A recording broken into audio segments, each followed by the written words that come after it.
Bonjour, bienvenue sur ce plateau de KTO pour notre rendez-vous hebdomadaire face aux chrétiens organisé, comme vous le savez, en partenariat avec La Croix, Radio Notre-Dame, le réseau des radios RCF.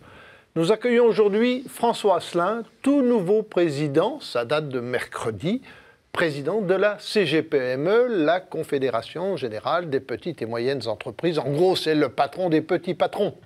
Et il va nous répondre aux questions qui sont en ce moment légion sur le dialogue social. Et bien évidemment, nous allons commencer à lui aussi poser des questions sur la situation de la France. Pour cela, il va être interrogé par 3 journalistes. Nathalie Birchem de La Croix. Bonjour. Louis Dauphren de Radio Notre-Dame. Bonjour. Et Benjamin Rosier de RCF. Bonjour. Alors bonjour François Asselin, merci d'avoir répondu à notre invitation. On ne peut pas commencer cette émission sans parler de la situation que vient de vivre la France, les heures dramatiques qu'a vécu la France. Je voulais savoir comment vous avez réagi, vous, y compris en tant que patron, et est-ce que les petites entreprises que vous incarnez, est-ce qu'elles ont cette préoccupation aussi d'intégrer des jeunes divers, notamment des jeunes de la diversité, pour leur permettre de vivre et de se sentir mieux dans cette France ? Par rapport aux événements que nous avons tous vécus, dramatiques, même si on ne peut pas être d'accord avec la ligne éditoriale de Charlie Hebdo, il n'en demeure pas moins que rien ne justifie un tel acte. Et les patrons d'entreprise sont des citoyens comme les autres. Ce que moi j'ai vu se passer au sein de la CGPME, eh bien, c'est cet appel à communier avec l'unité nationale autour de ces événements dramatiques.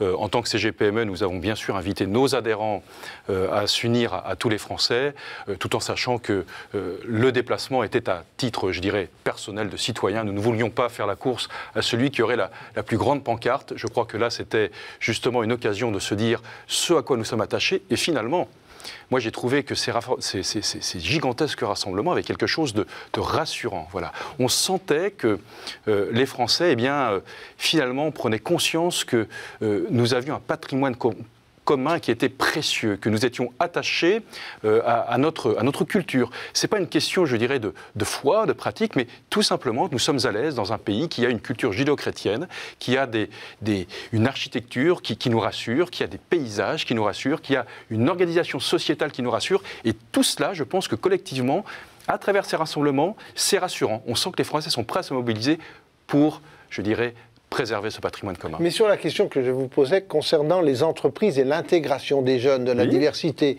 est-ce que vous avez un rôle à jouer en tant que chef d'entreprise ? Absolument. L'ADN de l'entrepreneur patrimonial, l'ADN de la PME, c'est l'alternance, c'est l'apprentissage. Beaucoup d'entreprises ont à la tête un chef d'entreprise qui est souvent passé par l'apprentissage lui-même. Dans mon entreprise, ceux qui aujourd'hui sont aux manettes, sont dans les postes clés, ce sont des gens qui sont passés par l'apprentissage, l'alternance. Et cet apprentissage a beaucoup évolué au fil des ans. C'est-à-dire qu'il y a une vingtaine d'années, c'était surtout au niveau, on va dire, CAP, BEP. Aujourd'hui, jusqu'au niveau ingénieur, vous avez des formes d'apprentissage et ça fonctionne très bien dans les PME. Je précise que François Asselin est chef d'une entreprise de 140 salariés à Thouars, menuiserie et bénisterie d'art. Alors nous allons parler de la situation sociale. La première question lui est posée par Nathalie Birchem de La Croix. Alors, lors de ses vœux aux acteurs de l'entreprise et de l'emploi, François Hollande a appelé les partenaires sociaux à prendre leur part dans l'unité nationale. En ce moment même, à l'heure où nous enregistrons, le dernier rendez-vous de la négociation sur la modernisation du dialogue social se déroule. On ne sait pas s'il aboutira à un accord ou à un échec, mais la CGPME a fortement fait valoir qu'elle n'accepterait pas plus de représentation syndicale dans les toutes petites entreprises, dans les entreprises de moins de 11. Pourquoi ? Est-ce que vous pouvez nous expliquer pourquoi vous êtes hostile à ça ? Revenons d'abord, au contexte. Au départ, nous partions sur le constat suivant, que vous avez en France 2,5 fois plus d'entreprises de 49 salariés que de 50 salariés. Et donc, le problème se pose vraiment au niveau de ce seuil. Il faut savoir que lorsque nous avons comptabilisé à la CGPME, lorsqu'on passe de 49 à 50 salariés, on a 35 obligations supplémentaires. On estime à peu près que ça représente 3 à 4% du montant du chiffre d'affaires d'une entreprise. Donc, à 49 salariés, une entreprise peut être rentable. à 50 salariés, elle ne devient plus rentable. Sans oublier toutes les contraintes administratives et diverses, réglementaires, qui vont peser sur les épaules du chef d'entreprise qui n'a pas les moyens d'avoir un directeur des ressources humaines, voilà, qui peut gérer tout ce phénomène qui lui tombe sur les épaules lorsqu'il franchit ce seuil. Donc au départ, nous étions moteurs pour travailler à l'allègement de ce seuil. Et aujourd'hui, nous nous retrouvons dans la situation où nous sommes sur une position défensive pour éviter de rajouter une contrainte aux plus petites entreprises, donc les entreprises de moins de 11 salariés.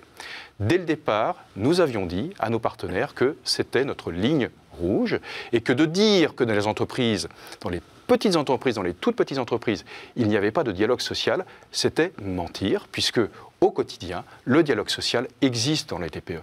Vous ne pouvez pas imaginer un patron, si jamais il n'est pas à l'écoute de ses salariés dans ces petites structures, je peux vous dire que si c'est une boulangerie, la fournée du lendemain, elle risque d'être un peu trop cuite ou pas cuite du tout.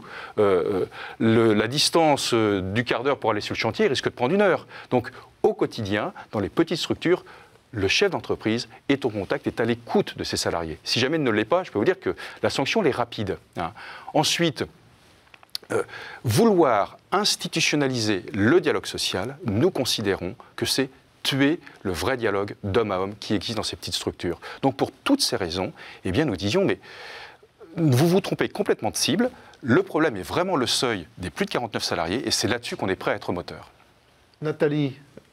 Donc, vous voulez alléger les contraintes pour les entreprises de plus de 50 salariés, mais absolument pas augmenter le dialogue social formalisé dans les toutes petites entreprises. Est-ce que toutefois, vous accepteriez d'accueillir plus de présence syndicale dans ces petites entreprises, sous une autre forme? La vraie question à laquelle on doit répondre, c'est que est-ce que ça va soulager les petites entreprises, sachant qu'il faut surtout éviter d'alourdir leurs contraintes.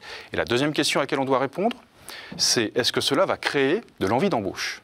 Sur ces deux questions, par rapport à la question que vous me posez, eh bien c'est non. Donc à partir de ce moment-là, le sujet, si vous voulez, on nous demande de répondre en fait à une question qui n'existe pas, voilà, à un sujet qui n'existe pas dans les petites entreprises. Il y a du dialogue social.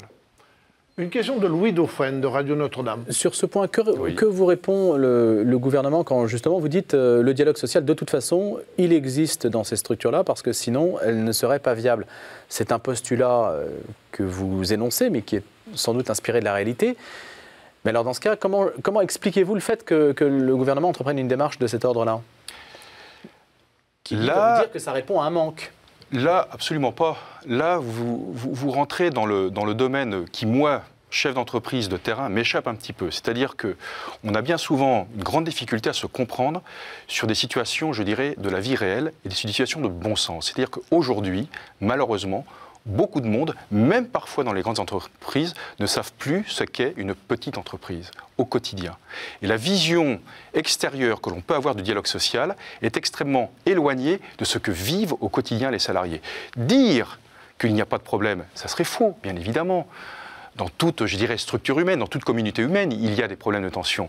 Mais là encore, croire qu'on va résoudre ces problèmes en créant, je dirais, une fiche de code à respecter pour dire qu'on a du dialogue, ça ne fonctionne pas comme cela. C'est tout simplement des choses de bon sens. Et effectivement, sur ce sujet-là, eh bien, c'est tout simplement peut-être une question politique qu'il y a derrière ça. C'est-à-dire que pour faire accepter à la partie syndicale des allègements sur les plus grandes entreprises, eh bien, ouvrons la porte des plus petites entreprises aux organisations syndicales. C'est tout à fait le deal qui a été passé, me semble-t-il.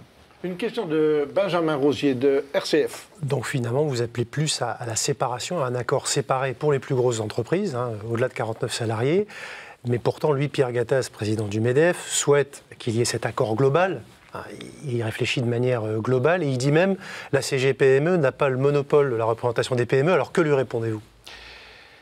Avec Pierre Gattaz, dès le départ, alors c'était pas sous ma présidence, puisque cette négociation a commencé sous la présidence de Jean-François Roubaud, nous avions tracé notre ligne en disant, écoutez, le vrai sujet, c'est les plus de 49. Donc vouloir déplacer la discussion sur les moins de 11, c'est un non-sujet. Sur cette ligne, nous n'avons jamais été entendus. C'est-à-dire que les négociations se sont ouvertes en sachant pertinemment que sur cette ligne, le MEDEF ne pourrait pas obtenir la signature de la CGPME. Aujourd'hui. Pardon, vous n'avez jamais été entendu par qui ? Par les partenaires sociaux, enfin en tout cas par le camp patronal, voyez-vous. Hein. Et donc la discussion, bien sûr, et donc la discussion c'était de dire, bah, écoutez, pour alléger les plus de 49, eh bien il faut accepter des contreparties et ouvrir dans les moins de 11. Et sur cette, je dirais, sur cette base, nous étions fermement opposés dès le départ.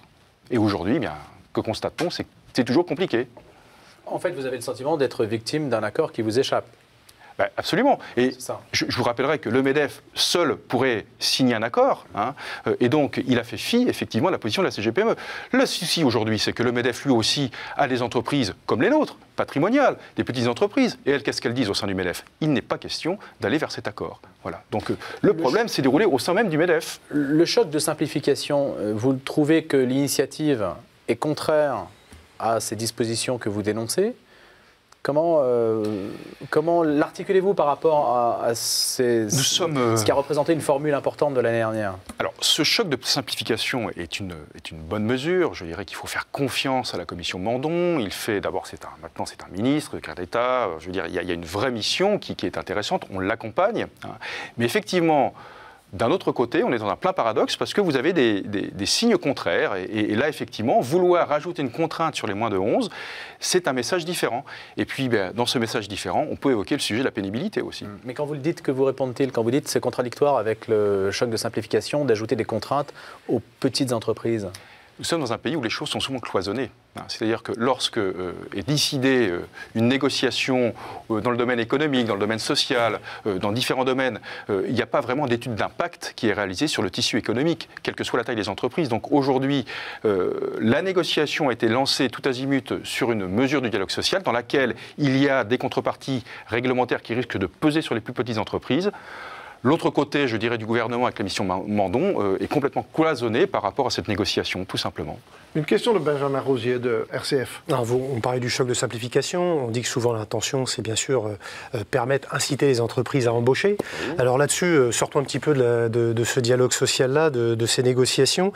On dit que voilà, il y a une embellie qui est là, il y a les prémices peut-être d'une vraie reprise cette année en 2015. Selon vous, même si c'est conjoncturel, essentiellement ce chômage de masse aujourd'hui, comment on peut faire pour accompagner ce cercle plus vertueux, ce cycle plus vertueux qui devrait arriver ? Voilà. Premièrement, l'embauche se déclenche lorsque le chef d'entreprise a de la visibilité. Donc, demander aux entreprises de s'engager sur des emplois lorsque, je dirais, l'avenir est sombre, lorsqu'il y a peu de visibilité, eh bien, le chef d'entreprise ne sait pas poser cet acte d'embauche. Donc ça, c'est une réalité économique, c'est ce que nous vivons au quotidien. Donc demander à des organisations professionnelles, à des branches professionnelles de s'engager sur des créations d'emplois, ce n'est pas eux qui signent les contrats de travail, ce sont les chefs d'entreprise. Donc, dans une conjoncture où vous avez de la visibilité, comme par exemple le secteur de l'aéronautique, où sur les 15 ans qui viennent, ils connaissent leur volume d'activité, vous pouvez prévoir effectivement un nombre X milliers d'embauches. Dans des secteurs où la visibilité n'existe pas, c'est impossible. Premier point. Deuxième point, le recrutement, ce n'est pas qu'une question d'argent. J'ai fait une campagne pendant 3 mois, j'ai rencontré des centaines de chefs d'entreprise. Ces chefs d'entreprise, que m'ont-ils dit ? Ils m'ont dit, écoutez, François, même si j'avais 0 charge, je me demande si j'embaucherais. Autour de l'emploi, il y a eu tellement de contraintes au fil des ans, au fil des décennies même, qu'aujourd'hui, l'acte d'embauche est devenu risqué. Et d'ailleurs, lorsque vous voulez racheter une activité, une entreprise, que vous demande-t-on de calculer le risque social. Vous vous rendez compte ? Le social est devenu un risque, alors que ça devrait être une espérance. Donc il faudrait regarder posément, en responsabilité, quels sont tous ces freins, tous ces cadenas qui sont autour, je dirais, de l'emploi salarié. On a tellement entouré l'emploi salarié de tant de contraintes qu'aujourd'hui, il n'y a plus d'échange entre les CDI, les contrats à durée indéterminée, et les contrats courts CDD. Le marché de l'emploi est complètement bloqué. Les contraintes autour de l'emploi, moi je vais vous dire, dans ma profession, hein, lorsqu'on veut employer quelqu'un en charpente, en menuiserie, il faut qu'il soit formé pour les travaux monteurs. Si jamais il doit monter lui-même l'échafaudage, ce n'est pas la même formation. Si jamais il travaille dans un milieu en poussière, il faut qu'il soit formé au risque poussière. Si c'est de l'amiante, c'est une autre formation. Si jamais vous branchez un fil de roulant électrique, il faut que vous ayez l'habilitation électrique. Bref. Si je voulais avoir quelqu'un d'employable qui commence dans la profession de menuisier ou charpentier, grosso modo, on a calculé, c'est 15 jours et demi à 3 semaines de formation réglementaire pour qu'il soit employable. Tout cela coûte beaucoup d'argent, tout cela demande beaucoup de temps, et dans une petite entreprise, c'est écrasant pour le patron. Il ne sait plus comment faire. Est-ce qu'il ne serait pas, je dirais, intelligent de se poser la question comment on pourrait trouver une solution, sans sacrifier bien sûr la prévention au risque et l'amélioration des conditions de travail, mais des solutions intelligentes pour regrouper tout cela, faire comme en Allemagne, vous avez une formation qui s'appelle l'école du risque, pourquoi pas créer par exemple une certification qualifiante qui pourrait être faite sur le compte personnel de formation du salarié pendant qu'il est au chômage pour améliorer, je dirais, sa possibilité de retrouver un emploi parce qu'il aurait ce corpus sécurité qui lui permettrait de retrouver un travail tout de suite. Enfin bref, il y a des solutions de bon sens, j'en suis persuadé. Et d'ailleurs, à ce titre, je vais demander à rencontrer le Premier ministre, Manuel Valls, pour lui demander d'être missionné pour travailler sur ces sujets extrêmement précis qui ne sont pas des sujets d'argent. Ça ne coûte pas 1 euro à l'État, ça ne coûte pas 1 euro à la collectivité, mais ça peut rapporter beaucoup d'euros aux entreprises et surtout des espérances d'emploi. Une question de Nathalie Birchen de La Croix. Alors vous êtes mobilisé avec la CGPME en début décembre pour une manif de patrons, ça n'était pas arrivé depuis pratiquement 15 ans, justement pour dénoncer certaines réformes comme la pénibilité. Depuis, la pénibilité est entrée en vigueur. Certes, des missions ont été nommées pour voir si on ne pouvait pas la simplifier. Vous ne remobilisez pas ? Alors, la pénibilité, 4 facteurs d'exposition sur 10 sont rentrés en vigueur. Vous savez qu'il y a 10 facteurs d'exposition au risque. Je ne vais pas tous les énumérer, mais les 4 qui sont rentrés en vigueur au 1er janvier 2015, ce ne sont pas ceux qui posent le plus de problèmes pour pouvoir les mesurer. Les 6 autres, en revanche, qui doivent être effectifs à partir du 1er janvier 2016, là, c'est une autre paire de manches, si je puis m'inspirer ainsi, parce que mesurer le niveau d'empoussièrement, mesurer le niveau de décibels, mesurer les gestes répétitifs, mesurer les postures pénibles, c'est là beaucoup plus complexe. Mais j'aimerais qu'on revienne un petit peu à l'essence du sujet. En fait, à quoi doit-on répondre ? À l'accompagnement dans la vie professionnelle qui s'allonge de nos salariés. Effectivement, il y a des métiers qui physiquement sont plus exposés que d'autres. Donc, en se disant que la durée de vie au travail s'allongera, dire qu'il faille mettre en place un système qui puisse faire en sorte que les salariés arrivent en fin de carrière au niveau santé, je dirais, physiquement dans une posture acceptable, c'est tout à fait louable. Je veux dire, il n'y a jamais eu de sujet là-dessus, on a tout le temps été prêt d'y travailler. La réponse qu'on a mise par rapport à cette question est complètement inadéquate. Pourquoi ? Parce qu'on a mis en place un système qui, premièrement, met le mot pénible à côté de travail. Donc déjà, c'est encore parler d'une façon négative et d'une façon défensive de la valeur travail. Deuxièmement, on met en place des fiches pénibilité individuelles où on doit comptabiliser pendant combien de temps le salarié est exposé à tant de décibels, pendant combien de temps il est exposé à tant de, je dirais, de poussière par mètre cube d'air. Comment mesurer ça quand vous n'êtes pas dans un atelier, quand vous êtes à l'extérieur, quand vous êtes en chantier? Voilà, il y a des choses toutes bêtes qui sont inapplicables. Le fait que ces fiches existent, c'est pour pouvoir comptabiliser les points pénibilité, et suivant le nombre de points cumulés par la pénibilité, le salarié peut avoir jusqu'à 2 ans de retraite supplémentaire. François Asselin, mais donc vous allez remobiliser contre cette mesure dont vous venez de souligner tous les défauts ? Je voudrais terminer parce que c'est important pour connaître la suite. Donc, si jamais on n'arrive pas à trouver des mesures de bon sens pour sortir de ce maelstrom administratif qui va en plus exposer, je dirais, au risque juridique l'employeur qui peut être source de contentieux, alors que ça peut se passer très bien entre l'employeur et son salarié, eh bien effectivement il faudra se poser la question comment on peut arriver à retrouver du bon sens. Alors aujourd'hui, il y a une mission qui est en route avec un chef d'entreprise qui doit statuer jusqu'au mois de juin 2015. Nous faisons confiance à cette mission, nous allons essayer de les accompagner. Il y avait une mesure toute simple, vous savez, il suffisait simplement de tester dans 100 entreprises par branche pour voir si le système était applicable. On n'a pas voulu le faire. Voilà. Et aujourd'hui, on se rend compte qu'il y a un vrai problème. D'ailleurs, je vous le rappelle, vous avez une ministre qui a dit, ministre de la Santé qui a dit d'un petit clic, on peut résoudre le problème. Et puis à côté, vous avez M. Mandon qui a dit un petit clic, c'est une grande claque pour les entreprises.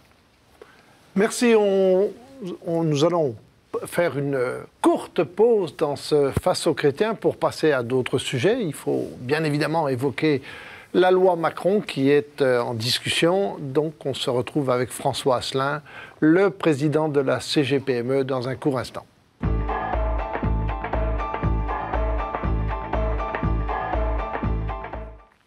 Deuxième partie de ce Face aux chrétiens avec François Asselin, le président de la CGPME, en gros le patron des petits patrons. Il est interrogé, comme chaque semaine, par 3 journalistes de La Croix, de Radio Notre-Dame et de RCF, Nathalie Birchem de La Croix, Louis Dauphren de Radio Notre-Dame et Benjamin Rosier de RCF. Nous allons évoquer la loi Macron qui est en discussion à l'Assemblée nationale. Et ma première question, François Asselin, c'est tout simplement, est-ce que c'est une loi de progrès, comme l'a qualifié le président de la République ? C'est tout d'abord une loi très large, qui embrasse beaucoup de domaines. Dans certains domaines, il y a du progrès, dans d'autres, ça reste à prouver. C'est une loi intéressante puisque, je dirais, il y a un vent de réforme, donc il faut l'accompagner. Maintenant, restons zen, ça ne va pas changer, je dirais, la face de la France. Une question de Benjamin Rosier. Alors justement, c'est ça qui est intéressant, c'est qu'au fond, beaucoup disent que ça ne va pas changer la face de la France, ça ne va pas créer beaucoup d'emplois non plus. Alors, c'est quoi le premier intérêt de cette loi, finalement, pour déclencher quelque chose? Je reviens à cet embelli dont on nous parle pour 2015. Revenons un petit peu en arrière. Vous savez que nous sommes surveillés de près par Bercy. Bercy est surveillé de près, par Bruxelles. Voilà. Et donc, si on fait un petit peu de rétropédalage, eh bien, il fallait effectivement que la France s'engage dans des réformes pour qu'on donne des gages à Bruxelles de vertuosité pour montrer que, effectivement, la France prenait la voie, je dirais, d'une certaine rigueur, on va dire, budgétaire, en tout cas d'équilibre budgétaire. On arrive aujourd'hui donc à une loi qui est un petit peu une loi fourre-tout, qui bouscule certaines lignes, par exemple dans les professions réglementées, qui ouvre d'autres lignes assez intéressantes sur l'épargne salariale, qu'on accompagne tout à fait, qui sur d'autres domaines, par exemple le travail le dimanche, est beaucoup plus contestable. Donc voilà, il fallait finalement que la France engage une loi qui montre à Bruxelles que les choses bougeaient dans notre pays. Une question de Louis Dauphren, Radio Notre-Dame. Il y a beaucoup de questions qui se posent dans le travail du dimanche, etc. Je voulais simplement avoir votre état d'esprit parce que est-ce que vous êtes favorable? Quel est le pouvoir en fait du politique pour changer les choses dans le domaine qui vous intéresse? Est-ce que vous êtes favorable à l'idée qu'on dérégule de plus en plus, par exemple les professions réglementées? Est-ce que vous êtes pour faire sauter les verrous, les freins, ce que vous avez dit, pour soulager l'aspect administratif? Ou bien est-ce que vous êtes conscient que la France a édifié quand même son économie sur un modèle social protecteur qui aussi rassure nos concitoyens qu'ils ne veulent pas voir disparaître? C'est une question vraiment de option, en fait. C'est une question vraiment de fond que vous posez, parce que effectivement, quand on regarde ce qu'on a bâti autour, je dirais, de la sécurité de tous, que ce soit dans le domaine de la santé, dans le domaine du travail, dans le domaine de l'éducation même, eh bien pendant 40 ans, on s'est offert finalement une société extrêmement sécurisée, avec 40 ans de budget déficitaire cumulé. Aujourd'hui, nous arrivons avec plus de 2000 milliards d'euros de dette. 66% de cette dette appartient à des créanciers étrangers. Donc il suffit que, comme vous le savez, que la dette augmente le taux d'emprunt augmente d'1 ou 2%, on s'apercevrait qu'on aurait perdu notre souveraineté tout simplement. Donc, aujourd'hui, nous sommes dans la situation où il faut rembourser cette dette et le principe de réalité nous saute au visage. C'est-à-dire que nous nous sommes tous enfermés. Moi, j'ai 50 ans, donc je suis comme tout le monde, j'en ai bien profité de cette société extrêmement sécurisée, sécuritaire. Nous sommes tous enfermés, finalement, dans une sécurité ambiante, dans une société plutôt douce, cotonneuse, etc., alors qu'elle nous appelle, alors que le monde nous appelle à la veille, à l'éveil, etc. Donc aujourd'hui, il faut regarder en responsabilité ce principe de réalité et se dire, écoutez, finalement, la France, mine de rien, c'est quand même, ça reste un sacré Eldorado, même si vous avez 5 millions de personnes qui aujourd'hui sont en recherche d'emploi. Je veux dire, elles ne sont pas à la rue. Il y a un amortissement social qui est extraordinaire. Ceci dit, si nous ne regardons pas les choses en responsabilité, tout cela risque de s'effondrer rapidement. Donc aujourd'hui, il est temps effectivement que le politique prenne des mesures courageuses. Et la grande difficulté aujourd'hui du temps politique, c'est que la question qu'on doit se poser, c'est pas est-ce que ces mesures que je dois prendre courageuses sont bonnes pour mon élection ou mauvaises pour mon élection, mais est-ce qu'elles sont bonnes ou mauvaises pour la France? Une question de Nathalie Birchem de La Croix. Prenons un cas de figure, le travail du dimanche. Donc, notre modèle social protecteur a érigé en principe le repos dominical. Pensez-vous qu'il faille assouplir ce principe? Et jusqu'où? Est-ce que la loi Macron va suffisamment loin, trop loin, point par point, notamment les dimanches du maire, les zones touristiques? Qu'est-ce que vous pouvez nous dire? Alors là, effectivement, nous avons en France des spécificités qui sont précieuses. Je vais prendre, juste avant de revenir sur le travail dominical, vous prenez par exemple les notaires. Les notaires étaient entre guillemets dans le collimateur, mais il ne faut quand même pas oublier qu'aujourd'hui, le droit de propriété en France, ça vaut de l'or. Vous avez des pays anglo-saxons où lorsque vous avez un titre de propriété, il peut être attaqué. En France, c'est extrêmement rare. Lorsque vous avez besoin d'un conseil, que vous asseyez dans le fauteuil du notaire, souvent il prend le temps de vous expliquer. C'est un petit peu comme le médecin de famille, il ne va pas compter son temps si c'est un sujet précieux pour vous. Lorsque vous êtes dans un pays anglo-saxon, dès que vous asseyez dans le bureau d'un avocat, la facture arrive tout de suite avec, si on ne vous demande pas la carte d'ailleurs bancaire avant d'entrer. Donc ces spécificités, il ne faut pas jeter le bébé avec l'eau du bain, c'est des spécificités françaises qui sont précieuses. Dans le domaine du travail dominical, essayez de trouver une étude économique qui affirme que c'est un progrès économique, que ça développe de l'activité et de l'emploi. Personnellement, à la CGPME, nous avons essayé. C'est extrêmement compliqué de trouver une étude qui soit équilibrée, qui soit affirmative sur ce sujet. Le travail dominical, en ce qui nous concerne, est plutôt une question, je dirais, de grandes zones urbaines, on va dire franchement des grands boulevards parisiens, de zones ultra-touristiques, en dehors, attention. Attention. Moi, j'ai rencontré beaucoup de commerçants pendant ma campagne qui m'ont dit « François, là-dessus, s'il te plaît, ne déverrouille pas les dimanches. » Pourquoi ? Parce que le commerçant indépendant, c'est lui qui va rester le dimanche dans son magasin. Donc ça veut dire que du lundi matin, il fait les commandes, lundi après-midi, il ouvre le magasin, jusqu'au dimanche soir, quand est-ce qu'il s'occupe de sa famille, le commerçant indépendant? Les salariés, ça sera pareil. C'est-à-dire que le travail dominical, c'est toujours une question de frontière. Si le gars d'en face a la même activité que vous et qu'il ouvre son commerce, eh bien vous serez obligé de l'ouvrir. Donc il y aura un phénomène en cascade. Donc nous sommes, en ce qui le concerne, très prudents sur la question. Nous sommes dans la posture en disant laissons la main au maire. 5 dimanches, c'est déjà bien suffisant. Dans les zones ultra-urbaines concernées par, je dirais, on va dire, le tourisme international, les grands boulevards parisiens, dans les zones ultra-touristiques, et encore, vous savez, sur la côte atlantique, il n'y a pas des touristes au mois de janvier. Donc voilà, quoi. Est-ce que vous allez ouvrir un magasin de bricolage tous les dimanches du mois de janvier parce que la loi vous le permet, tout simplement parce que l'autre d'en face a ouvert son magasin? C'est ridicule. On sait très bien que dans ces zones-là, le pouvoir d'achat sur 7 jours est le même que sur 6 jours. Nathalie. Vous, François Asselin, patron des petits patrons, président de la CGPME, vous nous dites, dans la loi Macron, il faut laisser le pouvoir au maire. Il ne faut pas des dimanches à la libre disposition des entreprises. C'est ce que vous nous dites, il faut bien comprendre. Plutôt, parce que si vous voulez, ceux qui vont ramasser la mise, ça sera, on va dire, le commerce, le grand commerce, voilà, tout simplement. Mais est-ce que vous voyez une attaque des grandes surfaces sur le petit commerce? Est-ce que vous percevez cet assouplissement comme étant une arrière-pensée, en quelque sorte, commerciale pour que les gros mangent les petits?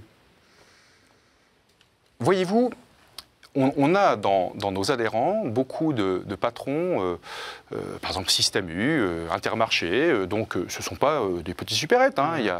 Eh bien, ils sont majoritairement, mais ultra majoritairement, contre l'ouverture à tout va des dimanches.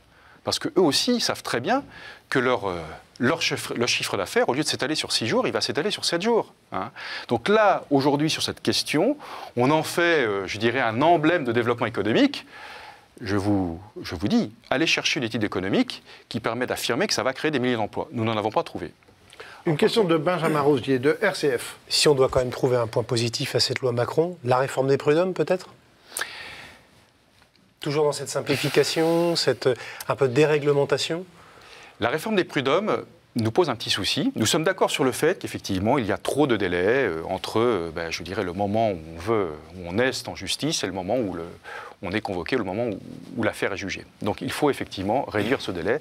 C'est le problème de base.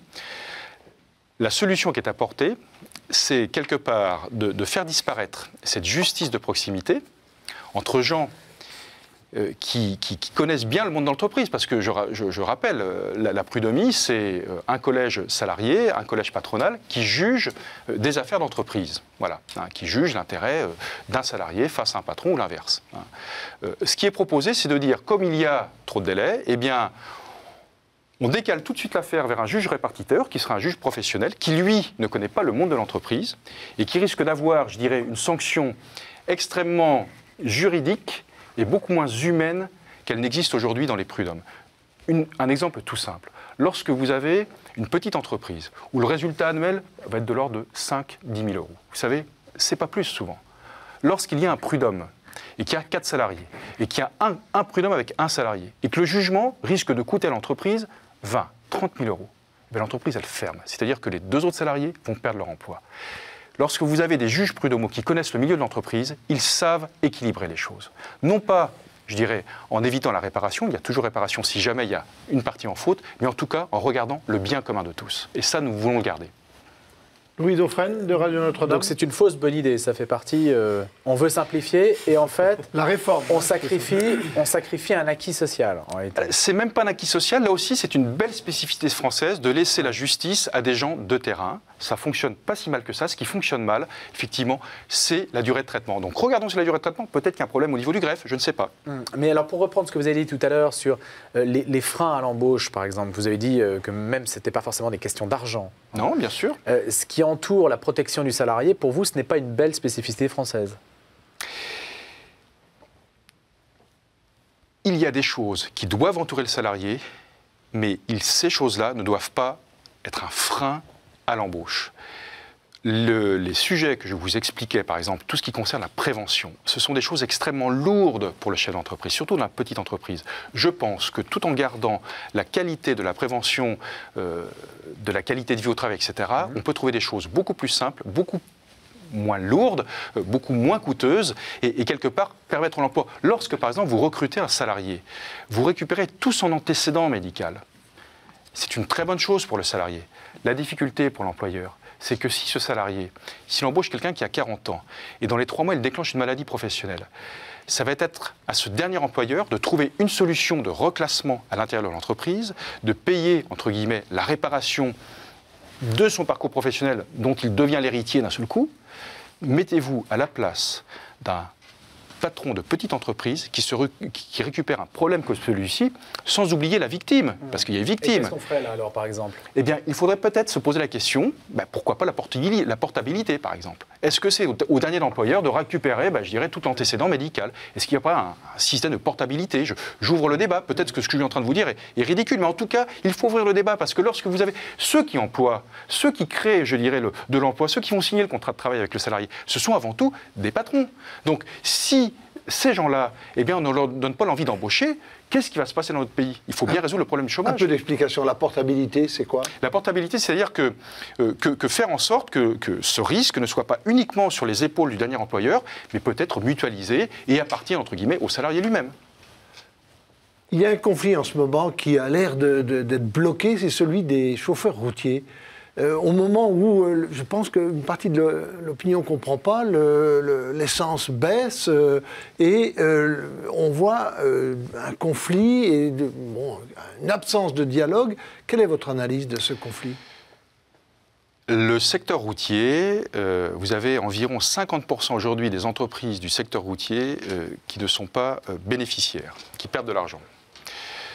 Vous avez socialement des salariés qui, dans ces entreprises, sont confrontés à une concurrence qu'on pourrait qualifier de déloyale, où aujourd'hui, si vous voulez, un camion peut être conduit par un salarié étranger, souvent des pays de l'Est, avec un niveau de salaire, bien sûr, qui n'est pas celui des salariés français. Donc, vous avez d'un côté des patrons qui sont dans des situations extrêmement délicates, très anxiogènes, parce que comment faire pour rentabiliser mon affaire. Vous avez d'un autre côté des salariés qui voient une profession petit à petit se paupériser, il faut le dire. Et entre les deux, eh bien, vous avez une demande de pouvoir d'achat qui se comprend. Et puis d'autre côté, vous avez une fin de non-recevoir qui dit, écoutez, on n'arrive pas à s'en sortir et vous nous demandez d'ouvrir les cordons de la bourse, on ne sait pas comment faire. Alors... la baisse du prix de l'essence n'intervient pas là-dedans? La baisse du prix de l'essence va intervenir, c'est-à-dire qu'il faut, d'abord, vous savez, les pertes, elles sont factuelles, elles sont là. Les bénéfices, c'est ceux qu'on risque de faire demain. Donc, jusqu'à maintenant, je ne sais pas si le secteur routier a retrouvé une marge de manœuvre au niveau des bénéfices, mais très certainement qu'ils sont en train de se poser des questions là-dessus. Mais ceci dit, ce qu'il faut surtout éviter, c'est la rupture du dialogue. Ça, c'est clair. C'est-à-dire que je crois en la vertu du dialogue, même si on n'est pas d'accord. Donc, il faut éviter cette rupture. Je crois qu'il n'y a peut-être pas si loin à franchir entre les intérêts des autres et les demandes des autres. Une question de Benjamin Rosier, RCF. Vous le disiez, les cordons de la bourse sont serrés pour les employeurs, mais c'est vrai que comment on peut justifier, vous parliez d'une profession qui se paupérise, qu'autant de chauffeurs soient au niveau du SMIC, quasiment. Il y a même, parfois, c'est même en dessous. C'est pas justifiable. Quand vous êtes dans un modèle économique où pour obtenir une commande, c'est le client qui vous impose le prix de votre produit, de votre service, eh vous n'avez pas le choix. C'est-à-dire que vous regardez comment vous allez construire votre modèle économique, et puis bien, vous essayez tant bien que mal de gagner votre croûte, de faire en sorte que l'entreprise tienne la route. Et c'est vrai qu'il peut y avoir une pression sur les salaires. Dans un secteur que je connais très bien, le secteur du bâtiment, nous nous sommes battus depuis plus de 2 ans. CGPME, Fédération du bâtiment, sur le détachement des salariés. Pourquoi? Parce qu'aujourd'hui, vous pouvez très bien employer en France des salariés à travers des officines de travail temporaire étrangères, au tarif facial français, mais sans aucune obligation sociale française, parce que on ne peut pas tout simplement les contrôler. Vous parlez de la pénibilité. Si demain on met en place la pénibilité, tous les salariés franco-français sont astreints à la pénibilité, les salariés étrangers, absolument pas. Rendez-vous l'écart de concurrence que ça va créer. Donc il faut absolument en responsabilité, et là nous avons besoin des politiques là-dessus. Je suis allé 3 fois à Bruxelles avec la Fédération du bâtiment, avec la CGPME. Nous avons travaillé avec les politiques en disant attention, la directive Bolkestein, quand elle commence à rentrer en application dans notre pays, ça va vider de l'intérieur l'organisation sociale du pays. Ce qui se passe au niveau des transporteurs, c'est exactement cela. Merci François Asselin. Nous marquons une deuxième pause dans ce Face aux chrétiens avec le président de la CGPME. Et nous nous retrouverons dans un très très court instant. A tout de suite.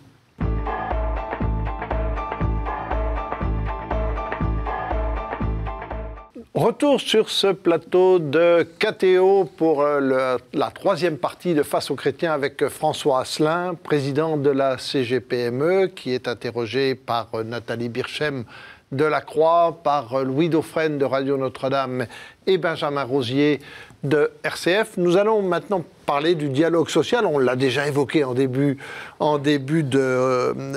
d'émission, mais vos relations avec le MEDEF sont souvent conflictuelles et avec les syndicats, visiblement, ce n'est pas facile. Ma première question, c'est quelle analyse faites-vous du syndicalisme français actuel? Est-ce qu'on a des syndicats arc-boutés sur les acquis sociaux ne voulant jamais rien céder parce qu'ils ne peuvent pas?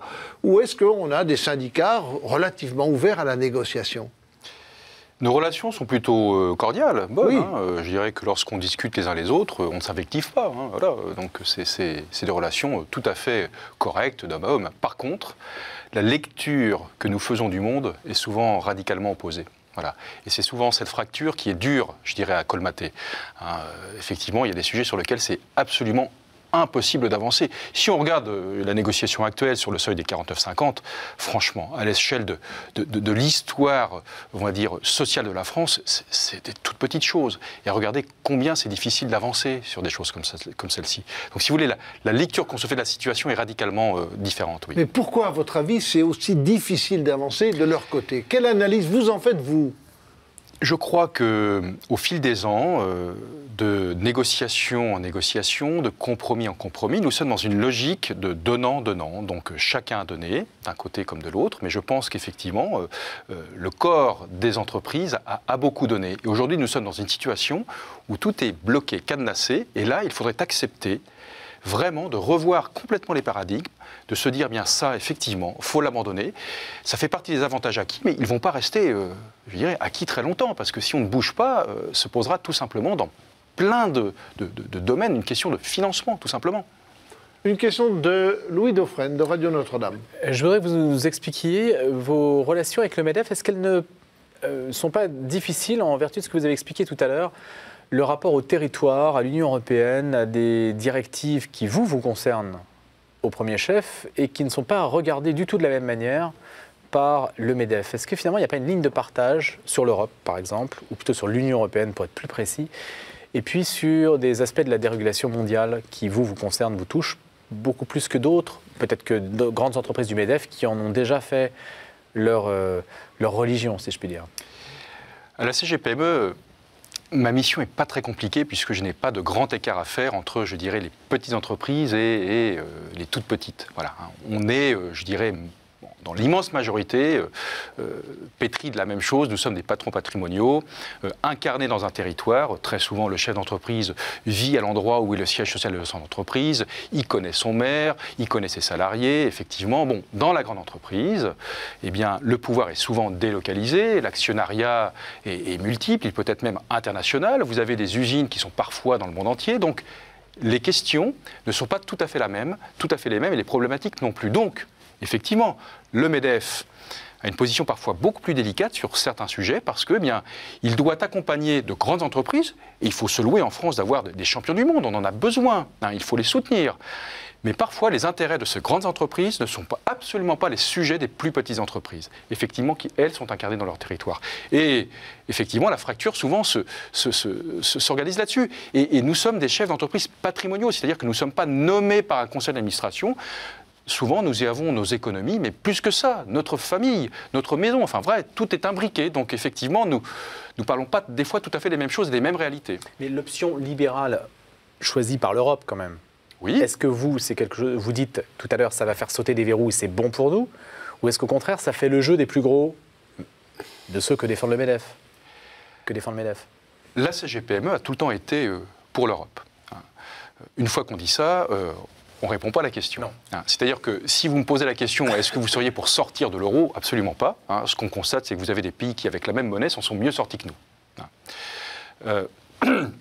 Ce que nous constatons, si vous voulez, c'est que sur des sujets, par exemple, comme la directive détachement, effectivement, les enjeux ne sont absolument pas les mêmes pour les entreprises franco-françaises qui évoluent sur leur propre territoire et des entreprises, on va dire, supranationales. Donc, vous avez effectivement, au niveau des instances de Bruxelles, parfois un contre-lobbying qui viennent tous les deux du monde patronal, mais on n'est pas d'accord sur la même chose. Donc effectivement, là, nous, CGPME, nous avons un rôle important à jouer auprès des instances de Bruxelles. Nous avons d'ailleurs un détachement à Bruxelles avec 3 salariés lobbyistes en place. Donc effectivement, ça c'est une action que je compte développer parce qu'une grande partie de nos solutions se traitent à Bruxelles. Une question de Nathalie Birchem, de La Croix. Alors, vous expliquez que vous représentez la voix des petites entreprises. Néanmoins, la CGPME n'a pas le monopole de cette représentation. Il y en a beaucoup qui sont adhérentes du MEDEF via des territoires, via des fédérations ou en direct. Et justement, une réforme, celle de la représentativité patronale, va d'ici 2017 mesurer qui est le plus important en termes de représentation des patrons. Est-ce que cette réforme ne vient pas un peu changer les choses dans vos rapports avec le MEDEF ? Je voudrais constater que, on va dire que le premier moment où il y a eu un peu de tension, c'était sur l'ANI, donc l'accord national interprofessionnel sur la formation, où là il y a eu une première rupture, puisque, et malheureusement on va le constater dès cette année, où nous n'étions pas d'accord sur la réforme qui a été signée par le MADEF, que nous n'avons pas voulu apposer, sur laquelle nous n'avons pas voulu apposer notre signature, puisque finalement la réforme s'est faite au détriment, là encore, des PME. Donc c'était bien avant, je dirais, cette question de représentativité qui aujourd'hui va rentrer effectivement en vigueur. Alors, dire que ça ne va pas créer de crispation, de tension entre CGPME et MEDEF, c'est faux, ça va naturellement en créer. Maintenant, je vais vous dire, moi, ma ligne, elle n'est pas compliquée. J'ai été porté pour servir les PME, les TPE et les chefs d'entreprise de ce type d'entreprise. Donc je ne venais pas m'occuper de ce qui se passe à côté, je vais surtout m'occuper de ce que j'ai à faire pour ces adhérents. Et puis écoutez, le moment où on fera les comptes, on verra qui pèse le plus. Franchement, c'est pas ce qui m'obsède. Il ne faut pas non plus que ça nous divise, parce que comme je vous le disais, nous allons nous retrouver dans un mois autour de la table pour les retraites complémentaires, etc. Donc il va falloir continuer à dialoguer.